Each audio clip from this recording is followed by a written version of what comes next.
in the water lab, we are measuring the concentration of dissolved substances in water samples using different analytical and laboratory techniques.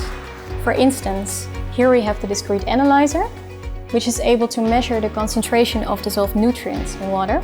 The water samples that we can measure can be freshwater samples from rivers and lakes, soil water samples, ocean water samples, and pore water samples from sediments.